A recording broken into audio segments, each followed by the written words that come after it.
Good evening, everyone. We are having some fun tonight. This is my John Deere 445. I inherited it with the property. I want to say it's anywhere between 10 and 12 years old. I don't know exactly for sure. But what we've got going on is the hydraulic spool valve. This sucker right here, one side is not working. So what was happening is I could lift the snowblower but not put it back down. And then if we swap the lines, I can lift it up and down, but then I can't move my chute. So I took it to my local John Deere dealer, and they informed me John Deere no longer makes and sells this part. Even when they did, it's an $800 part. And they said, hey, we can do all kinds of parts and stuff and rebuild it for you. And it was an absorbent price. It's like $1,100 between parts and labor. I told them no, got on eBay, and found this. So this is it's a used one. I've already tested it. It's functioning fine. Got it for $100. So tonight, I'm just gonna swap that out. I like to look up this kind of stuff on YouTube and notice there really wasn't anything out there for this specific model and this specific spool valve. So I thought maybe it'll help somebody else out if I show them the whole process. So as you can see, I've got it jacked up, makes it easier to work underneath it. And it really does help to take the side panel off because you do need to be able to see down in the top here. And here's why. So this control valve, spool valve I should say, when it sits in there, there are control arms that sit in these slots, and the control arms are kept together with these little chain link items. And so they feed in from the bottom, and then it locks on top, right like that. And so you gotta spread the lock pin apart, then it will pry down, and you can then unbolt this and remove this after you unhook the hydraulic lines. So yeah, so again, you can kind of see it's right down in here.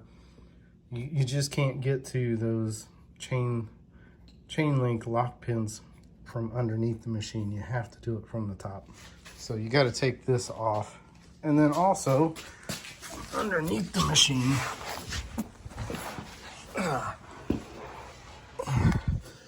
here are the two control arms that lock in on these right here. I've got this one twisted, which is why it's not lining up, but you have to twist it to get the link out. But to really be able to get all the locking systems and everything off, there is a guide block for these control arms that bolts to the side. And it looks like, sorry for the crappy camera work, but this is that block. So those control arms sit right in these slots, and this bolt, it's a captured nut, but this bolts through the outside right here, but the block's on the inside. And to get to that, get to this bolt, to get this off, I'm kind of lazy. I didn't want to go through the hassle of removing the floor pan. But if you have one of these handy little box wrench attachments for a ratchet set, then you have just enough clearance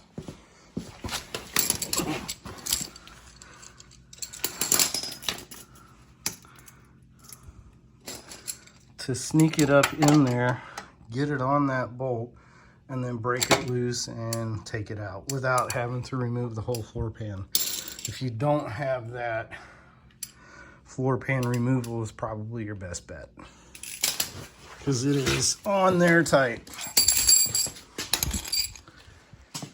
And that's where we're at so far. Okay, I just disconnected the hydraulic lines from the spool valve, Not a lot of fluid came out. As a matter of fact, the majority of that was already in this pan. So again, very little fluid came out after I cracked the bolts loose and pulled the lines out of their housings. There's 4 of them. This one here, and then there's 3 on the back side. You can kind of see the one on the bottom in the back, and then these 2. So for me in this unit, those nuts were a 13/16. So that's what I had to use to get those busted loose. So to get the spool valve off, you have to unbolt it from the back side. There's 4 1/2-inch head bolts. And John Deere's infinite genius, this hydro line and this hydro line are directly on top of the top 2 bolts. Bottom 2 bolts down here at the, actually one of them's not even installed, so for this one it's 3. So the bottom one will be fine, but the top 2 you have to work around these stupid metal hydro lines to get them out. So as information, I just discovered, if you're going to do the same thing I'm doing here, if you happen to get a used part that doesn't have the bleeder valve installed,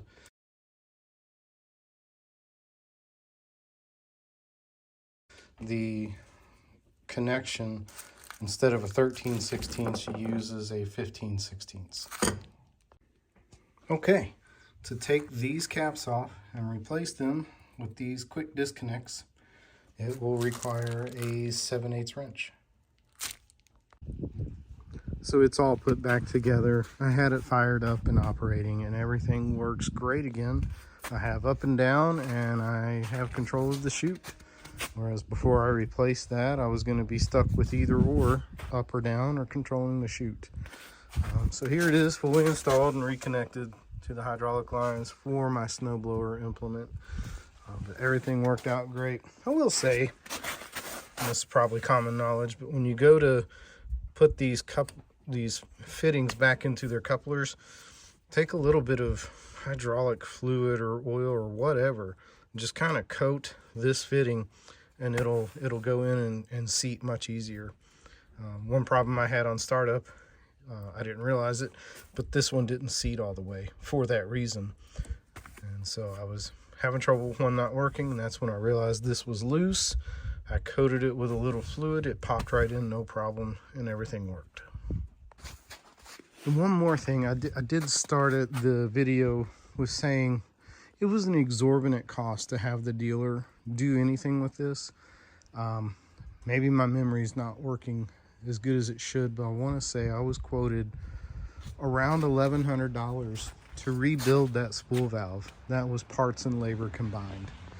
Seems very excessive, but I will say our shop charges $120 an hour, and they had quoted around 4 hours to do that, which is what I experienced in swapping that out myself. So I can kind of see where they were coming at from a labor standpoint. It is not as simple as it looks to change that stupid thing out. But of course the parts were quite exorbitant. But I'll give them, had they rebuilt it, pretty much the only thing that would have been original would have been the casing. They would have replaced the spools and all the seals and everything on it. So I can get that too. But if you're handy, you don't mind using eBay, taking a risk on a used part, like I said, I got this done for $100 and 4 hours of my own time.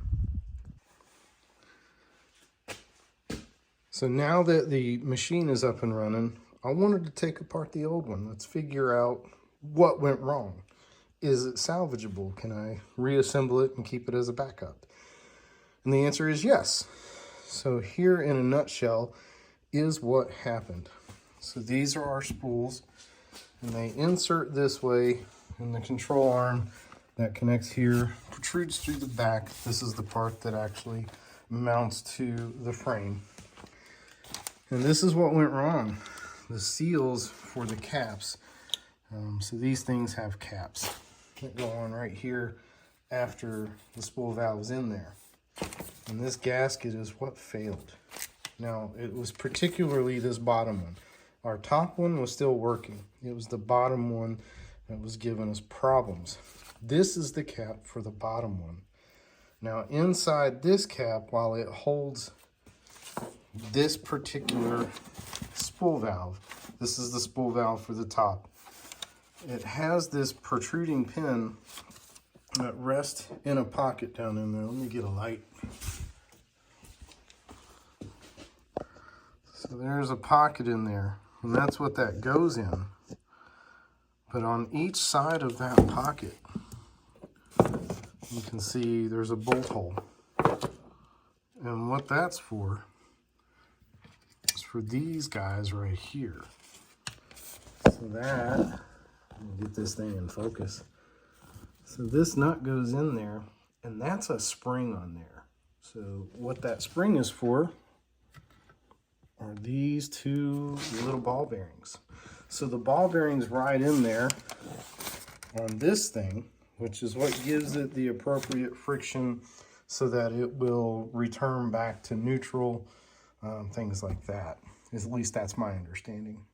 But when this seal gave way, it allowed this spring, the inside of this cap, as well as the ball bearings and these springs, to just fill up with crud to where they no longer would move, which prevented this from moving. So what I'm going to do is just thoroughly clean this with parts cleaner, clean this all up, clean the spring up. I wasn't able to actually find a like kind replacement gasket, but my local auto store has these gasket sheets you can buy. There's several different kinds and thicknesses in there. So I'll just find the one I want and just make my own gasket to replace these two gaskets, and then put everything back together. So I have the synthetic grease that will go on the springs, the bearings, as well as the springs for the spool rods. And then here's the cleaner I'll use to clean everything. But that is what happened, and that's what started this whole project. I really hope this was helpful to somebody. Again, it is a pain in the ass to change that thing out, but for $100 it was well worth it versus north of $1,000 to have a dealer take care of it. So again, hope it helps. If you have questions about any of this, feel free to comment and I'll get back to you as quick as I can. Thanks and have a great day.